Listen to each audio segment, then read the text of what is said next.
Hello everyone, this is Priyanka and welcome back to pre explore. So भाई paper 1 के CDP का solution already हो चुका है। ठीक है, आंसर की मैंने आपको प्रोवाइड करा दी है। अभी मैं आपको ईवीएस का सॉल्यूशन दे रही हूँ। और भाई पहला क्वेश्चन हमारा क्या हो जाता है ना, फर्स्ट क्वेश्चन है यहाँ पे एलिफेंट से रिलेटेड आपको दिया गया है। आपका हो सकता है कोई और सेट हो, क्वेश्चंस इधर उधर रहेंगे, बस आपको आंसर लेकिन सारे क्वेश्चंस के मिलने वाले हैं ना। सो भाई पहला अभिकथन दिया है कि हाथियों के झुंड में केवल हाथिनियाँ और बच्चे ही रहते हैं क्या? बिल्कुल सही स्टेटमेंट है। और हाथी 14 से 15 साल बाद झुंड छोड़ देते हैं और अकेले रहते हैं। जो मेल हाथी होते हैं ना, वो अपने झुंड को 14-15 साल के जब वो हो जाते हैं तो छोड़ देते हैं और फिर वो अकेले रहते हैं ना। तो दोनों ही स्टेटमेंट बहुत ज़्यादा सही है और एक्सप्लेन भी करते हैं, ऐसा हम कह सकते हैं। ठीक है, सो ऑप्शन दोनों अभिकथन कारण सही है और अभिकथन एक्सप्लेन भी कर रहा है। नेक्स्ट क्वेश्चन पे आते हैं। तो भाई अगला प्रश्न क्या कहता है हमारा कि एनसीईआरटी की पर्यावरण अध्ययन की पाठ्य पुस्तक के अध्याय 4 खाए आम महीने में आम पापड़ बनाने की कहानी है, ताकि न सिर्फ प्रक्रिया और तकनीकी को बच्चे समझें बल्कि पकाने और संरक्षण के कौशल को भी सराहा सकें। ठीक है, राष्ट्रीय पाठ्यचर्या की रूपरेखा 2005 के अनुसार इस पाठ के माध्यम से ईवीएस पढ़ाने का कौन सा सामान्य उद्देश्य प्राप्त किया जा सकता है? तो भाई अगर बच्चों को ये कहानी भी सुनाई जा रही है, लाइक आम पापड़ से किस तरह से स्टोर करके उसको रखा जा सकता है ना, तो एनसीएफ जो है हमारा, एनसीएफ 2005 ये किस तरह किस उद्देश्य को यहाँ पे दिखाने की कोशिश कर रहा है ना, तो किसी वस्तु को बनाने में कितनी श्रम लगती है, क्या वो सिखाना चाहते हैं? क्या बिल्कुल नहीं। प्राकृतिक परिवेश से किस प्रकार से विभिन्न वस्तुएं बनाई जा सकती हैं उसकी चर्चा करना, क्या ये हो सकता है? क्या बिल्कुल कहा जा सकता है। भाई अमूर्त के स्थान पर अपने अनुभवों के पहलुओं से जुड़े अवलोकन और उदाहरणों की सहायता से समझ का विकास करना। भाई बहुत ज़्यादा पॉजिटिव है। आपका चौथा ऑप्शन यहाँ पे कट गया है, to develop an understanding of how aam papad is made. ठीक है, ये सब चीज़ें उद्देश्य तो होती ही हैं, बट सबसे बेहतर क्या है भाई हमारा यहाँ पे? सबसे बेहतर ऑप्शन 3 हो जाएगा, जहाँ पे अनुभवों की बात करी जा रही है। बच्चा अपने अनुभव के जो भी पहलू होंगे उनका अवलोकन करेगा और डिफरेंट तरीके से चीज़ों को समझेगा ना, अपनी समझ का विकास करेगा। और ऑप्शन नंबर 3 आपका सही हो जाएगा यहाँ पे। अगला प्रश्न क्या कहता है भाई कि मोहन, जो कि कक्षा 5 का एक पर्यावरण अध्ययन का शिक्षक है, टीचर है, और वह जो है अपनी कक्षा में निम्नलिखित गतिविधि को श्याम पट्ट पर लिखता है। अपने माता पिता और दादा दादी के समय पानी की उपलब्धता के बारे में पता करें और उसकी वर्तमान स्थिति से तुलना करें। उपरोक्त गतिविधि के लिए निम्नलिखित में से कौन सी सबसे उपयुक्त रणनीति हो जाएगी यहाँ पे? तो भाई ऑप्शन यहाँ पे चर्चा करना, डिस्कशन सबसे बेहतर हो जाएगा ना। अपने दादा दादी या माता पिता जो भी हैं उनके साथ डिस्कस करेगा बच्चा और समझेगा कि उस वक्त पानी का इस्तेमाल कैसे होता था और पानी की अवेलेबिलिटी क्या थी और आज क्या है ना। अगला प्रश्न क्या कहता है भाई कि अर्चना कक्षा 4 की एक पर्यावरण अध्ययन शिक्षिका है। ठीक है, और वह अपनी कक्षा में बच्चों के 2 समूह बनाती हैं, 2 ग्रुप बना देती हैं और विद्यालय में यूनिफॉर्म होनी चाहिए या नहीं, इस विषय पर वाद विवाद गतिविधि यानी कि डिबेट करा देती हैं। अर्चना ने अपनी कक्षा में वाद विवाद क्यों कराया? निम्नलिखित में से कौन सा सबसे उपयुक्त कारण नहीं हो सकता है? ठीक है, इस चीज़ पे ध्यान देंगे, मतलब कौन सी थोड़ा सा अनइम्पॉर्टेंट बातें हैं वही हमें यहाँ पे बतानी है। भाई वाद विवाद से बच्चों को किसी बात के विभिन्न पहलुओं के बारे में सोचने समझने का मौका मिलता है, बिल्कुल मिलता है। ये तो पॉजिटिव है, ये उद्देश्य हो सकता है हमारा। कक्षा में बच्चों को अपनी राय रखने के लिए प्रोत्साहन मिलता है, मतलब बच्चे अपनी राय किस तरह से रख सकते हैं। कक्षा में बच्चों को अपने अनुभव साझा करने के अवसर प्राप्त होते हैं और बच्चों को अपने अनुभव साझा करने के अवसर प्राप्त होते हैं और वाद विवाद से बच्चे अपने साथियों के ज्ञान का आकलन कर पाते हैं। भाई पॉजिटिव तो 4 के चारों ऑप्शन आपके हो जाते हैं ना। यहाँ पे आंसर हमें थोड़ा सा जो कम अनइम्पॉर्टेंट है उसकी तरफ हमें जाना है ना, तो यहाँ पे हम पॉजिटिव वालों को थोड़ा सा साइड करते हैं। अगर हम आंसर की तरफ जाए ना, क्या हो सकता है यहाँ पे? तो कक्षा में बच्चों को अपनी राय रखने के लिए प्रोत्साहन मिलता है। भाई वाद विवाद हो रहा है, डिबेट हो रहा है, तो भाई उद्देश्य तो हमारे ये सब तो बहुत पॉजिटिव हो जाते हैं। ठीक है, कह सकते हैं कक्षा में बच्चों को अपने अनुभव, ये भी सही है। बी और डी ऑप्शन में कहीं हमें दिख रहा है क्या? हाँ, कि ये अगर हम ऑप्शन देखते हैं ना तो ये इतना ध्यान देने वाली बात नहीं है ना कि बच्चे जो हैं वो अपने क्लासमेट्स का आकलन कर पा रहे हैं या फिर इस तरह से। अगर हम देखते हैं तो बी और डी सबसे कम अनइम्पॉर्टेंट लग रहे हैं, बाकी इम्पॉर्टेंट हैं बट जिस तरह से क्वेश्चन पूछा गया ना उस हिसाब से देखें तो बी और डी आपका ऑप्शन सही हो जाएगा। अगला क्या कहते हैं कि बच्चा विभिन्न कुशल कार्यों जैसे कि खेती और दैनिक जीवन में उनकी विरासत का वर्णन कर रहा है। तो उपरोक्त कथन का मतलब क्या है? सीखने के सूचक। क्या वो बच्चा लर्निंग इंडिकेटर को शो कर रहा है क्या? तो बिल्कुल भाई, बच्चे ने सीखा है और वो चीज़ें वो एक्सप्रेस कर रहा है, मतलब चीज़ें सही हो जाएंगी। भाई मैप से क्वेश्चन आ गया ना, मैंने कहा था मैप पढ़ के जाना है। बंगाल की खाड़ी, बे ऑफ बंगाल पर समुद्र तट वाला राज्य या केंद्र शासित प्रदेश कौन हो जाएगा? तो क्लियर है भाई, ये आंध्र प्रदेश हो जाएगा आपका, ठीक है, ना ही केरल, ना कर्नाटक, ना तमिलनाडु, सॉरी तेलंगाना लिखा हुआ है।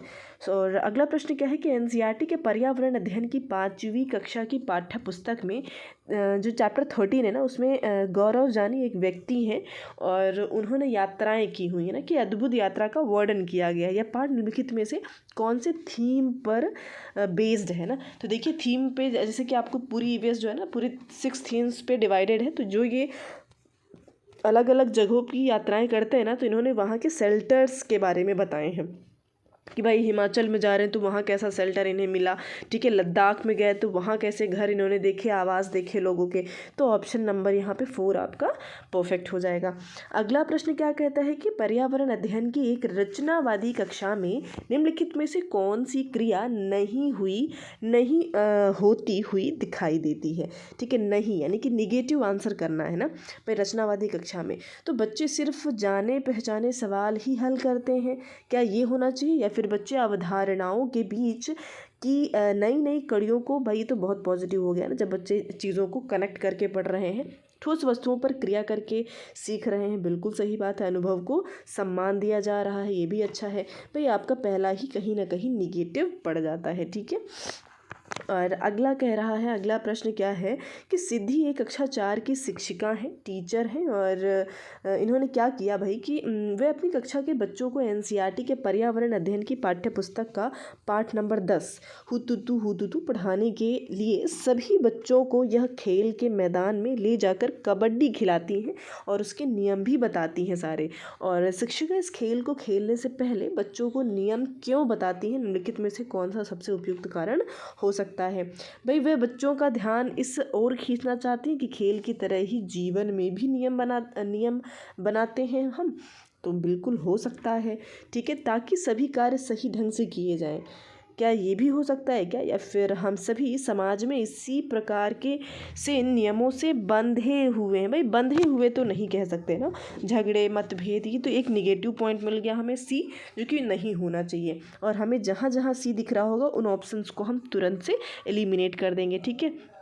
तो हमें यहाँ दिख रहा था, यहाँ दिख रहा था, तो ये तो आपके आंसर नहीं हो रहे हैं।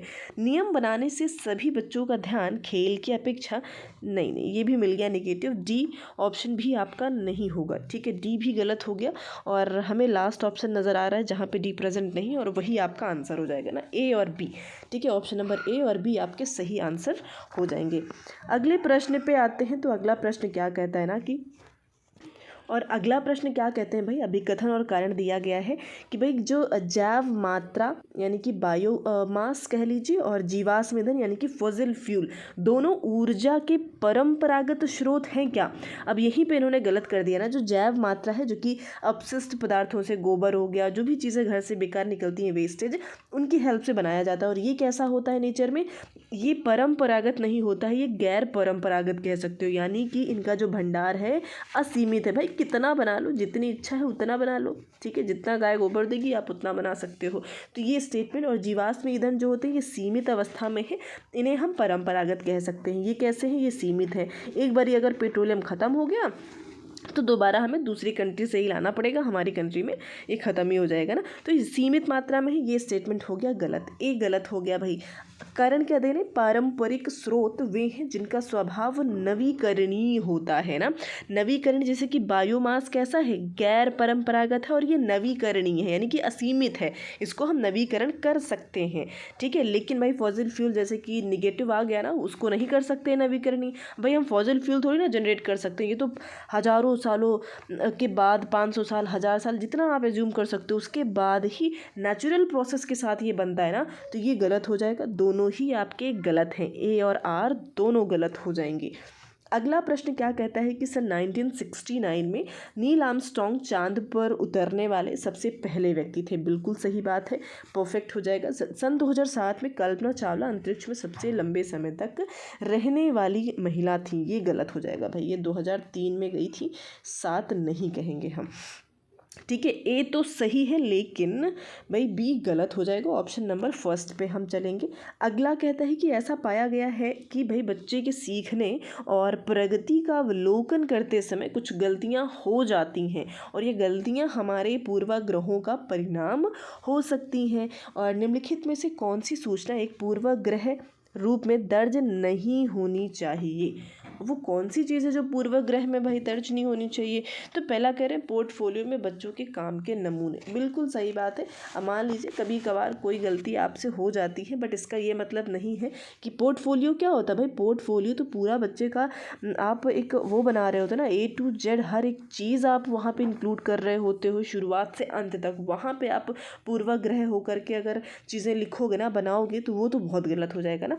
दर्ज नहीं होनी चाहिए पूर्वाग्रह के बेसिस पे, तो वो आपका पोर्टफोलियो ही हो जाता है, ठीक है। वहाँ पे चीज़ें इस तरह से नहीं करनी है। अगला भाई अभिकथन और कारण दिख नहीं रहा होगा, मैं पढ़ती हूँ, आप सुनिएगा ध्यान से। भाई बकरियाँ, जिन बकरियों के बालों में मुलायम पश्मीना सॉल बनाए जाते हैं, वे लगभग 5000 मीटर ऊंचाई में रहते हैं और वे बहुत ही वहाँ पे बहुत ज़्यादा सर्दी पड़ती है। तो बिल्कुल सही बात है भाई, ठीक है। काफ़ी ऊंचाई में रहती है लेह लद्दाख में, जो कि एक तरह के कौन सी ट्राइब्स थी भाई, मुझे याद नहीं आ रहा अभी नाम, ठीक है। वो ट्राइब्स जो कि इनको वहाँ पे एक तरह से उन्हीं ट्राइब के द्वारा ही इन बकरियों को पाला जाता है, ठीक है। और सबसे ऊंचाई पे रहती हैं, बहुत ठंड है वहाँ पे, टेम्परेचर बहुत लो रहता है और इनके जो बाल होते हैं, हेयर्स होते हैं, वो मुलायम होते हैं और उन्हीं को निकाल करके पश्मीना सॉल बनाया जाता है, ठीक है। तो ये पॉजिटिव सही है, स्टेटमेंट आपका परफेक्ट है। इतनी सर्दी से बचने के लिए बकरियों के शरीर पर ये गर्म बालों की एक परत उगाती है। भाई बिल्कुल गर्म बाल इसीलिए आ रहे हैं बिकॉज लाइक उनको बचाने के लिए ही आ रहे हैं ना, एक तरीके से। वहाँ सर्दी होती है, उनके पास तो भाई स्वेटर ये सब चीज़ें पहन के वो घूम नहीं रहे होते ना, वही उनका सुरक्षा कवच है। तो दोनों सही है और व्याख्या भी कर रहा है, यानी कि ऑप्शन नंबर 3 आपका। अगला क्या कहते हैं भाई, एनीमिया। कथन है कि एनीमिया के कारण बच्चे ठीक से बढ़ नहीं पाते हैं, उनका ग्रोथ कहीं ना कहीं डिफेक्ट हो जाता है क्या ग्रोथ में, अगर एनीमिया हो गया तो?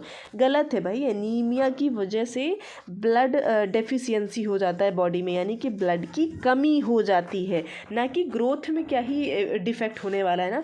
तो यहाँ पे स्टेटमेंट तो हो गया गलत पहला।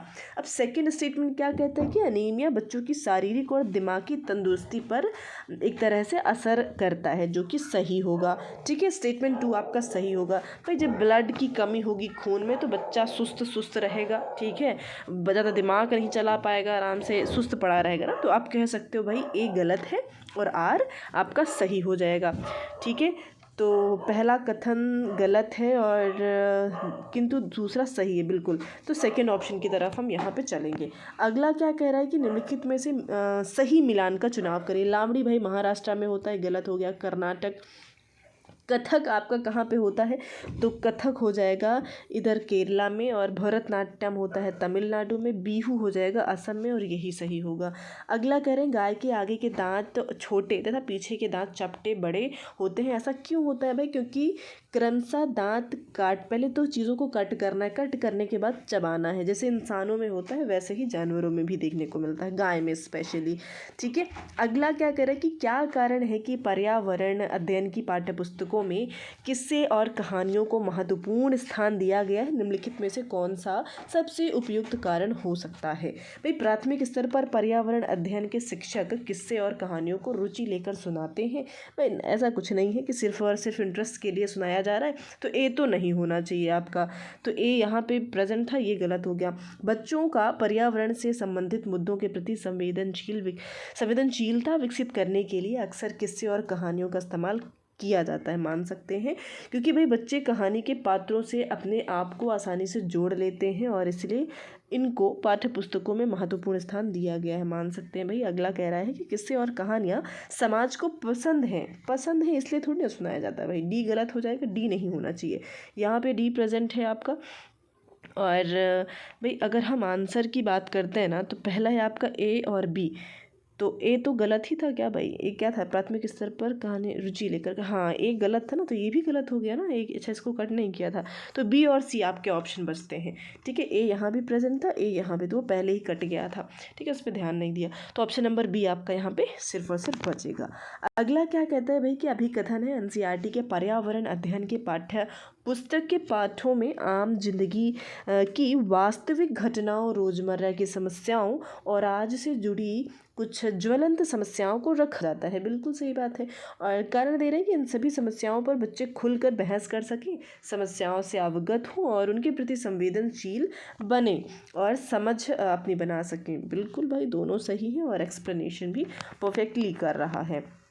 ठीक है, जो उबला हुआ दूध होता है ना, वो पेट में पचने में कितना समय लेता है, निम्नलिखित में से सही उत्तर का चुनाव करें तो वो 5 घंटे का समय लेता है, और जो आपका ताज़ा दूध होता है बिना उबला हुआ, वो लगभग 6.5 घंटे का समय लेगा। ठीक है, जो जिनका पेपर कल है वो ज़रूर इसको देख लें, हो सकता है कल आपसे बिना उबले हुए दूध का पूछ लिया जाए ना, तो वो आपको पता होना चाहिए कि 6.5 एक तरीके से घंटे लगते हैं ना। एक व्यक्ति मृत समुद्र या खारी झील में नहीं डूबेगा भले ही वह तैरना ना जानता हो। इसकी वजह है समुद्र के पानी का ना उच्च ना घन, नहीं भाई गलत बात हो जाएगी, ये भी गलत है भाई, क्योंकि क्या हो जाता है जैसे कि डेड सी, मृत सागर ऐसा ही तो है, कहाँ पाया जाता है, तो ये आपका एशिया में पाया जाता है ना। तो यहाँ पे डेड सी का क्या है, इसका घनत्व बहुत ज़्यादा है, क्योंकि ये बहुत ज़्यादा सॉल्टी है, नमकीन है, तो इसका घनत्व जो है डेंसिटी बढ़ जाती है। और ये भी क्वेश्चन आपसे बन सकता है ना कि जो मान लीजिए कोई चीज़ है, फॉर एग्जाम्पल वो किया जाता है, मान लीजिए नींबू है या अंडा है, कुछ भी एज्यूम कर लो, उसको ऐसे नॉर्मल पानी में डालोगे तो वो सिंक हो जाता है, डूब जाता है। जब नमक, उसी पानी में आप नमक डाल दीजिए और फिर उनको डालिए तो वो ऊपर तैरते रहते हैं। ऐसा क्यों होता है, क्योंकि पानी का घनत्व बढ़ जाता है और वस्तु का घनत्व कम हो जाता है। इस रीजन से इस तरह से चीज़ें होती है ना, तो इस स्टेटमेंट को याद कर लीजिए। ठीक है, वस्तु का घनत्व जब कम होता है पानी के घनत्व से, तभी वो उस पर तैरती है।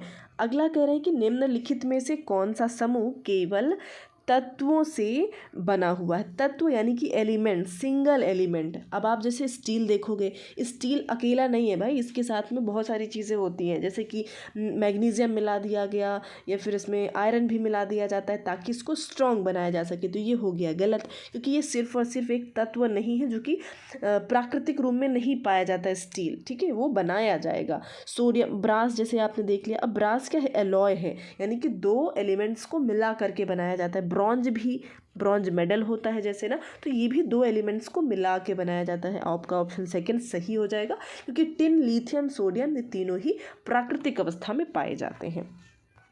भाई पर्यावरण अध्ययन का एक शिक्षक कुछ बच्चों के गतिविधि कराने के दौरान कुछ महत्वपूर्ण घटनाओं का अवलोकन करता है।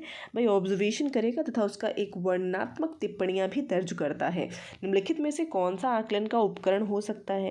भाई ये किस तरह से चीज़ें वो लाइक ऑब्जर्व कर रहा था, हर एक चीज़ देख रहा था और उसके बाद उसने चीज़ें बताई ना, तो ये रेटिंग स्केल हो जाएगा। ऑप्शन नंबर 3 आपका यहाँ पे बेहतर होगा। 2 भारतीय पंछी जो कि वृक्ष में एक तरह से लटकती हुई डाली पर अपना घोंसला बनाते हैं ना, लटका हुआ आपको नज़र आएगा। तो यहाँ पे जो आपके पंछी है ना, इनको ध्यान से सुनिएगा। ये आपका सनबर्ड हो गया, बारबेट हो गया और वीवर बर्ड, ये सारे ही आपके कैसे बनाते हैं, लटके हुए, जो एक तरीके से जो क्या कहते हैं भाई, इसको नेस्ट है, आपको देखने को मिलेगा। लेकिन अब यहाँ पे भाई इंडियन जो होती है, इंडियन रॉबिन, ये कैसा बनाती है, ये झाड़ी या फिर पत्थरों के बीच में ऐसे रख करके बनाती है, कहीं लटका हुआ नहीं होता ना, तो ये ऑप्शन हो जाएगा गलत। बचता यहाँ पे दोनों सही है, तो यानी कि यही हमारा सही हो जाने वाला है। ठीक है, और टेलर बर्ड 2 पत्तियों को सील करके बनाती है। ठीक है, तो ये भी आपका नहीं होगा यहाँ पे। और इंडियन रॉबिन भी प्रेजेंट है, तो एक तरीके से खैर ये लटका हुआ हो सकता है, बट इंडियन रॉबिन की वजह से ये ऑप्शन आपका सही नहीं होगा, ठीक है यहाँ पे। और खैर नहीं, टेलर बर्ड भी नहीं आएगा ना, क्योंकि टेलर बर्ड आ जाएगा तो फिर ये दिक्कत कर देगा। लटका हुआ प्रॉपर एक जो घोंसला है ना, आप देख सकते हो पिक्चर्स में, ये आपका बारबेट का और सनबर्ड का दिखेगा, ठीक है। अगले पे आते हैं, नेक्स्ट पे। सो ए और बी स्टेटमेंट्स दिए गए। ठंड के मौसम में छिपकलियाँ लंबी और गहरी निंद्रा में चले जाते हैं, बिल्कुल सही बात है। कुछ ऋतुओं में कुछ जानवर लंबी गहरी निंद्रा में चले जाते हैं, दोनों सही हैं। और भाई एक्सप्लेनेशन भी कर रहे हैं, ठंडियों में ऐसा होता है, मोस्टली देखने को मिलता है, कई सारे ऐसे एनिमल्स होते हैं जो एक पूरे सीज़न के लिए गायब हो जाता है ना। और अगला है कि एक शिक्षक अपने पर्यावरण अध्ययन की कक्षा में बच्चों को समूह में बांट करके विद्यालय में मौजूद उनके कुछ वस्तुएं इकट्ठा करने को कहता है। इसके बाद वह बच्चों के साथ बैठ करके उन वस्तुओं को विभिन्न समूह में बांटने के लिए कहता है। बच्चों को या फिर वस्तुओं को उनके गुणों के आधार पर विभिन्न समूहों में बांट देते हैं। शिक्षक के द्वारा इस गतिविधि को कराने का क्या सबसे उपयुक्त मतलब है भाई, क्योंकि वो गतिविधि बच्चों के सभी अवधारणाओं की समझ को विकसित कर रहा है, इस वजह से टीचर इस तरह की चीज़ें इस्तेमाल करेगा क्लासरूम में। देखिए अगला प्रश्न क्या है। राकेश कक्षा 5 का एक पर्यावरण अध्ययन का शिक्षक है और वह अपनी कक्षा में बच्चों से एक गतिविधि कराने के लिए कहता है जिसमें सभी बच्चे यह अवलोकन करते हैं कि कौन सी वस्तु पानी में तैरती है और कौन सी पानी में डूब जाती है। गतिविधि के उपरांत कुछ बच्चे शिक्षक से पूछते हैं कि कुछ वस्तुएं पानी में डूब जाती हैं और कुछ वस्तुएं पानी में तैरती हैं, ऐसा क्यों हो रहा है भाई, टीचर से पूछा गया, बच्चों ने पूछा। तो निम्नलिखित परिस्थिति में एक शिक्षक को क्या सबसे उपयुक्त करना चाहिए, क्या आंसर करेगा भाई। वो कह देगा कि शिक्षक को बच्चों से कहना चाहिए कि ऐसा घनत्व के कारण हो रहा है। भाई छोटे छोटे बच्चे घनत्व क्या क्या ही समझेंगे ना, तो ये तो हो जाएगा गलत। ये कहना केवल ए नहीं होना चाहिए, अगर ए कहीं और भी दिख रहा है तो वो भी गलत हो जाएगा। प्रत्येक बच्चे के निरीक्षण करने, अपनी टिप्पणियाँ दर्ज करने और उनकी टिप्पणियों पर का अर्थ बताने की आज़ादी होती है, बिल्कुल सही बात है। प्रत्येक बच्चे को परिकल्पना करने, परीक्षण करने, गतिविधि आधारित सामान्यीकरण करने का अवसर देना चाहिए। बिल्कुल शिक्षक को कहना चाहिए कि मुख्य कारण आपको बड़ी कक्षा में ये कह के टालना बिल्कुल नहीं है। बच्चों की समझ होती है, अगर आप उनको बताओगे ही नहीं तो समझ का क्या ही होगा ना। तो डी भी गलत होगा, बचता है हमारे पास बी और सी, ठीक है। यही ऑप्शन आपका बिल्कुल सही होगा। अगला है भाई कि आज जब भारत में 10 बजे हुए हैं और आज ही डैश में लगभग मध्याह्न है। मध्याह्न यानी कि नून, दोपहर हो रखा है। अब आपको मैं एक बात बता दूं, ये जो आप ग्लोब पढ़ते हो ना, अब ग्लोब में ये जो मेरिडियन होती है, मेरिडियन यानी कि बीच की, इसे क्या बोलेंगे, देशांतर रेखा बोलते हैं, ठीक है, लॉन्गिट्यूड बोलेंगे, ठीक है, यानी कि देशांतर रेखा जो कि मध्य में होती है, जो कि भाई ग्रीनविच से होकर के गुजरती है ब्रिटेन के। और यहाँ से इस तरफ अगर पूर्वी की तरफ बढ़ोगे तो यहाँ जो लाइक मान लीजिए यहाँ पे 12 बजे हैं दोपहर के, तो यहाँ पे अगर आगे बढ़ के आप कहीं कैलकुलेट करना चाहते हो तो इधर वक्त बढ़ता है और पॉजिटिव यानी कि एडिशन होगा, 12 के बाद का टाइम यहाँ पे होगा जो भी होगा। और अगर इसके पीछे की तरफ आते हैं तो टाइम घट जाता है, ठीक है। ये चीज़ आप समझ चुके होंगे। अब इंडिया की बात हुई है तो इंडिया भी हमारा यहीं कहीं पर है। अब यहाँ पर अगर सुबह के 10 बजे हुए हैं, मतलब अगर इधर इसके कोई कंट्री होगा ना तो वहाँ का टाइम इससे प्लस ही होना है, ठीक है, प्लस होगा। इसका मतलब वो कौन सा देश है जो यहीं पे कहीं ना कहीं पैरेलली आपको नज़र आएगा इंडिया से, तो वो जापान है, ठीक है। वो क्या हो जाएगा, जापान है। और ये सब चीज़ें तो आपकी एएम है, तो आज ही लाइक वहाँ पे दोपहर हो रखी है ना लगभग। खैर कराची भी हो सकता है क्योंकि कराची तो आपका और भी पास में हो जाएगा ना। तो एक तरह से अगर हम देखते हैं ना तो आपका ऑप्शन नंबर 4 भी सही होना चाहिए। ये 4 या फर्स्ट में से कोई एक आंसर होगा, कौन सा होगा एग्जैक्टली आपको अपने आंसर की में पता चलेगा। भाई सीटेट क्या देता है, फिलहाल कॉन्सेप्ट आप समझ पाए होंगे कल के लिए। अगले प्रश्न पे आते हैं। तो भाई पर्यावरण अध्ययन की बाल केंद्रित कक्षा में निम्नलिखित में से कौन सी क्रिया सबसे कम होती दिखाई देगी। बच्चे कक्षा में चर्चा करते हुए अपने अनुभव बांटते हुए दिखाई देंगे, सबसे कम की बात करी इन्होंने। बच्चे कक्षा में शिक्षक को सुनते हुए दिखाई देंगे, बिल्कुल भाई। जहाँ पे चाइल्ड सेंटर्ड की बात हो रही ना, बच्चा वहाँ सुनेगा क्यों बैठ के, वो तो बोलेगा ना, वो तो एक्टिव रहेगा, क्रियाशील रहेगा, ठीक है, गतिविधियों में लिप्त रहेगा। यही आपका हो जाएगा भाई और अगला कहता है भाई, एक व्यक्ति, ट्रेन से आपका क्वेश्चन आ गया ना, कि एक व्यक्ति ने 30 जनवरी 2023 को नई दिल्ली स्टेशन से बेंगलुरु के लिए ट्रेन पकड़ी। ट्रेन नई दिल्ली से 17 घंटे पर चली और 17 घंटे पर 31 जनवरी 2023 को बेंगलुरु पहुंची। यदि नई दिल्ली और बेंगलुरु के बीच की दूरी लगभग 1776 किलोमीटर है तो ट्रेन की पूरी यात्रा की औसत गति क्या होगी। भाई टाइम कैलकुलेट कर लीजिए पहले, इजीली डिस्टेंस तो हमें पता है ना, तो भाई फॉर्मूला लगा लेंगे एवरेज डिस्टेंस का, जो कि होता है कम total distance whole upon total time हो जाता है आपका। तो टाइम अगर हम देख रहे हैं तो 30 से एक ही दिन में पहुंच गए हैं। 30 को शुरू करी, 31 को पहुंच गए, और 17 पे ही शुरू करी, 17 पे ही पहुंचे, यानी कि टोटल 24 घंटे इनके पास में है। ठीक है, टोटल 24 घंटे हो गए, और इसी को अगर हम 1776 से डिवाइड करेंगे तो भाई आपका आंसर आ जाएगा 74 kilometre per hour. Easy question था, तुरंत भाई कैलकुलेट करके आपका आंसर आ जाना था।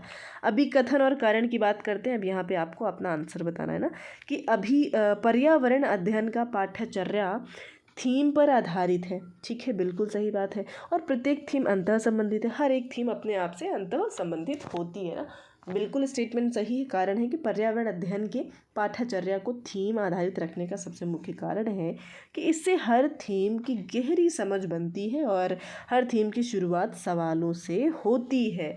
बिल्कुल दोनों सही हैं और एक्सप्लेन भी कर रहा है। बढ़ेंगे, आई थिंक हो गए हमारे जितने भी क्वेश्चन थे, हमने सारे क्वेश्चन कंप्लीट कर लिए हैं ईवीएस के।